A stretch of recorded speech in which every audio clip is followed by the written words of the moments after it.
up, everybody? Welcome to General Hospital Envy, my GH After show. It is a short one this week because it was a short week on GH. And a weird one because all of the episodes that aired completely out of order, whether you were in the US or in Canada.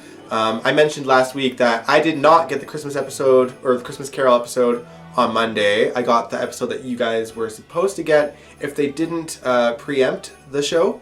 And then Tuesday, I got the Christmas Carol episode, while you guys got the episode that we saw on Monday. Like, it was just weird. It was mixed up. I was confused, and I don't know what else to say about it other than I'm glad this week is over. Regardless of what order it aired, let's talk about the Christmas Carol episode first. Personally, I loved it. You know, a lot of people were complaining that it was going to be a Finn-centric episode, but for me, I went into it thinking it's just the GH characters, or actors rather, telling the Christmas Carol story. So I personally loved it, and honestly, I wouldn't mind if this became a tradition on GH, because we got to see Monica telling the Christmas story, thankfully. A lot of people were worried that wasn't going to happen either, but she did. She, in fact, told two on that episode.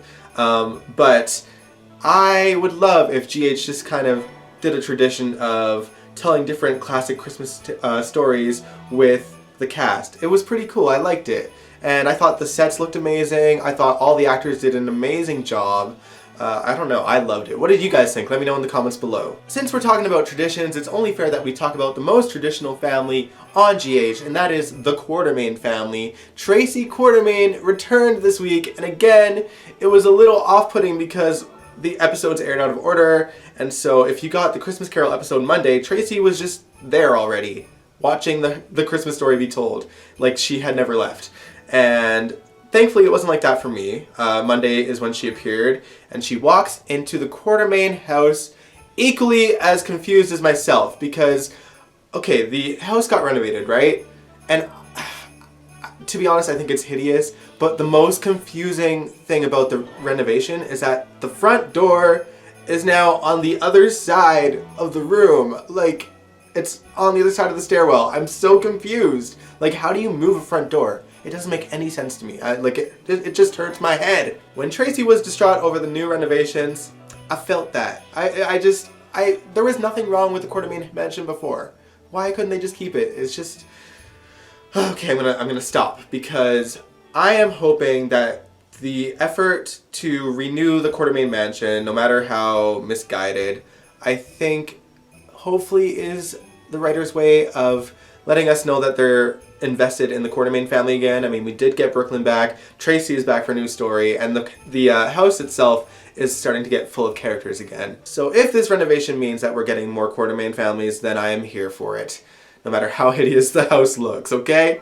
It still remains to be seen what Tracy is actually in town for, but I'm excited to find out. What do you guys think she's here for? Let me know in the comments below. Up next, a Christmas miracle happened on GH this week.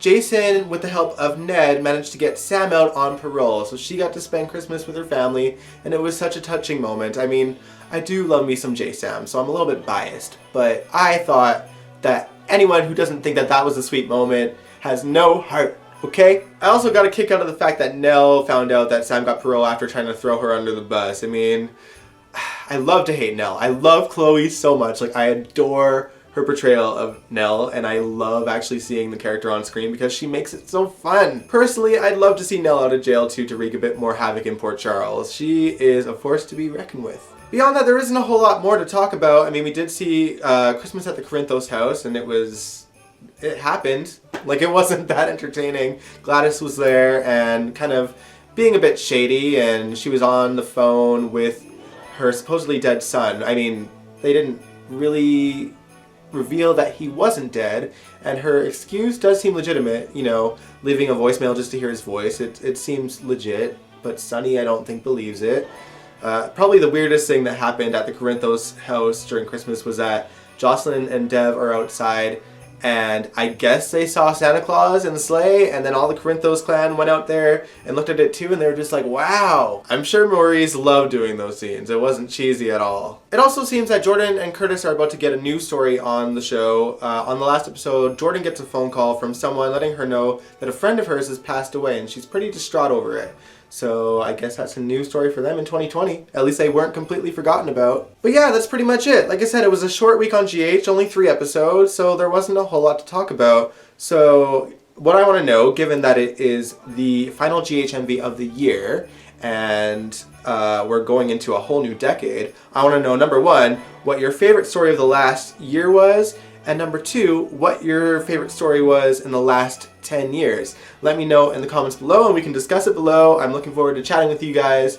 And if you like this video, give it a big old thumbs up, subscribe if you want to, and I will catch you next decade.